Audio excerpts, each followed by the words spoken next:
تو یہ بات جو مجھ جیسے جہل آدمی کو سمجھ آ رہی ہے، یہ جو راولپنڈی اسلام آباد میں بیٹھے ہوئے لوگ ہیں، خاص طور پر اسلام آباد میں جو بیٹھے ایمبیسڈرز ہیں، ان کو سوچنا چاہیے کہ کیا ہو رہا ہے. ہمارے بارڈرز کے اوپر کل بفرز موو کی گئی ہیں، ہمارے جو ایون انٹرنیشنل بارڈر پہ وہ آرمی موو کر رہے ہیں. تو یہ پہلے بھی ایک دفعہ ہو چکا ہے کہ آئی بال ٹو آئی بال یہ کھڑے ہوئے ہیں. اس وقت بھی نیوک کی وجہ سے معاملہ رک گیا تھا، لیکن اس کو مودی اپنا سربراہ نہیں تھا. تو یہ بہت سنگین معاملہ ہے، اس کو ایسے ہی دیکھنا چاہیے. یہ ہم کو دھمکی نہیں دے رہے، لیکن ہمیں اپنے آپ مطلب جنگ کی طرف جانا عقل مندی وہاں پہ کہا جا رہا ہے کہ پرائم منسٹر کی نہیں وہاں پہ کہا گیا پرائم منسٹر پاکستان کا گردن لا کے دے دو ہم پیسے دیں گے. بالکل میں اسی کی طرف آ رہی تھی ایک ملک کے سربراہ ایک ملک کے سربراہ کے بارے میں یہ بات کی جائے. بالکل انتہا پسندی کی حد ہو گئی شامی صاحب کہ جنگ کوئی نہیں چاہتا لیکن جواب ضرور ملے گا. اگر کوئی بھی کسی بھی قسم کی غلط موو وہاں سے کی گئی تو ہماری آرمی ہماری ایئر فورس تیاریں مشقیں بھی جاری تھی. اس تمام چیزوں کے اندر وار پریپیئرڈنس ہماری 100% ہے. یہ بات بھارت کو سمجھنا ہوگی. ایسے میں بھارتی چینلز بھارتی میڈیا ایک ایسی انتہا پسند تنظیم کو کوریج دیتے ہیں جو کہ ہمارے وزیر اعظم کے بارے میں یہ بات کرتے ہیں کہ ان کی ہیڈمنی رکھتے ہیں اور کسی ملک کے سربراہ کے بارے میں ایک بگیسٹ ڈیموکریسی کا میڈیا یہ بات کر رہا ہے. تو پھر تو اس کا مطلب یہ ہے نا کہ ان کو پوری بیکنگ ہے تمام طرف سے کہ ٹھیک ہے جنگ کریے. دیکھیے پاگل پن کا تو کوئی علاج نہیں ہے، اس کا جواب پاگل پن سے دیا جا سکتا. اب ہمارے یہاں کو اٹھ کے کھڑا ہو کے یہ کہے کہ مودی صاحب کی سر کی قیمت میں 2 کروڑ روپے مقرر کرتا ہوں، تو آپ اس کا کیا علاج کریں گے؟ اصل بات یہ ہے کہ دیکھیے جہاں تک ہمارا اپنا معاملہ ہے ہمیں جنگ نہیں کرنی، لیکن اگر جنگ ہمارے اوپر مسلط کی گئی تو ہم جنگ ضرور لڑیں گے اور اس کا سامنا کریں گے اور دشمن اور مقابل کو شکست دیں. یہ تو ہمارا عزم ہونا چاہیے. لیکن اس کے ساتھ ہی ساتھ ہم پر لازم ہے کہ ہم ایسی تدابیر ضرور کریں جس سے جنگ کا خطرہ ٹلے، جس سے جو تلخی پیدا ہوئی ہے، جو شدت پیدا ہو رہی ہے اس میں کمی کی جائے. اور یہ جو اوڑی کا واقعہ ہے اب ہمیں مطالبہ کرنا چاہیے، میرا خیال ہے کہ اس کی تو بین الاقوامی تحقیقات ہونی چاہیے کہ یہ واقعہ کیسے پیش آیا ہے، اس کے ذمہ دار کون ہے، اور یہ پاکستان پر جو الزام بے سروپا لگایا جا رہا ہے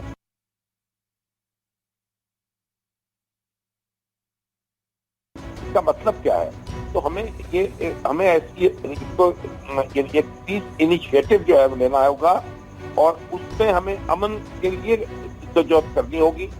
جنگ جو ہے اس کے خطرے کو ٹالنا ہوگا. جنگ کسی مسئلے کا حل نہیں ہے اور جنگ سے جو تباہی ہوگی وہ ہم سب جانتے ہیں، انڈیا بھی جانتا ہے اور پاکستان بھی جانتا ہے اور دنیا بھی جانتا ہے. انڈیا اس کی طرف جانے کی کوشش کر رہا ہے. شامی صاحب عجیب بات یہ ہے ڈاکٹر رسول بخش رئیس صاحب، ہم نے آلریڈی یہ بات کر دی، ہمارے وزیر اعظم نے جا کے UN میں بات کی ہے کہ ٹھیک ہے مذاکرات کرے وداؤٹ اینی کنڈیشنز مذاکرات کرے بھارت. ہم تو بار بار دوستی کا ہاتھ بڑھاتے ہیں لیکن وہ ہاتھ جھٹک دیا جاتا ہے بھارت کی طرف سے.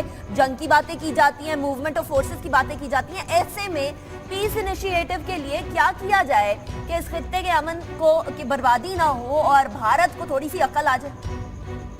میرے خیال میں پہلا کام ہمیں اپنے ملک کے اندر کرنے کا ہے وہ یہ ہے کہ ہم جس طرح راج صاحب کہہ رہے تھے میں ان کی تائید کرتا ہوں کہ پارلیمان کا اجلاس موجودہ صورتحال جس طرح بن رہی ہے اور جو خدشات ہیں ہمارے اور جو کچھ ہندوستان کہہ رہا ہے تو اس کے بارے میں ایک اجلاس بلایا جائے اور ایک کنسنسس ہونا چاہیے پارلیمان کے اندر تمام سیاسی جماعتوں کے درمیان. اور اس کے ساتھ ساتھ ایک بریفنگ بھی ہونی چاہیے آرمی کی طرف سے، سیکورٹی فورسز کی طرف سے کہ جو ہندوستان سے جو خدشات ہیں وہ کیا ہیں، کہاں پہ وہ حملہ کر سکتے ہیں اور ہماری تیاریاں کیا ہیں. فوج سے بھی سنا جائے کہ ہمیں کس قسم کا رسپانس دینا چاہیے اور اسی طریقے سے جو ہمارے سفارتکار ہیں ان سے بھی سنا جائے کہ ہماری اسٹریٹجی کیا ہونی چاہیے. پہلے تو معاملہ ہمیں اندر سے حل کرنا چاہیے کہ یہ نہ ہو کہ حزب اختلاف کی سیاسی جماعتیں کچھ کر رہی ہوں، حکومت کچھ کر رہی ہو، فوج کچھ کر رہی ہو. سب کو اکٹھا ایک پیج کے اوپر ہونا چاہیے اور جب تک کہ وہ سالیڈریٹی جیسی نہیں ہوگی قومی سطح پر ہم ایک مؤثر طریقے سے ہندوستان کو جواب نہیں دے سکیں. انہوں نے اپنی قوم کو دھمکا کے، ڈرا کے، خوف زدہ کر کے جو بھی ہیلے بہانے ہوتے ہیں جذبات سے، ان کا میڈیا اور بی جے پی کے جو ذرے ہیں وہ سارے اکٹھے ہیں اور ان کا دانشور ہماری طرح کھلے دماغ کا نہیں ہے.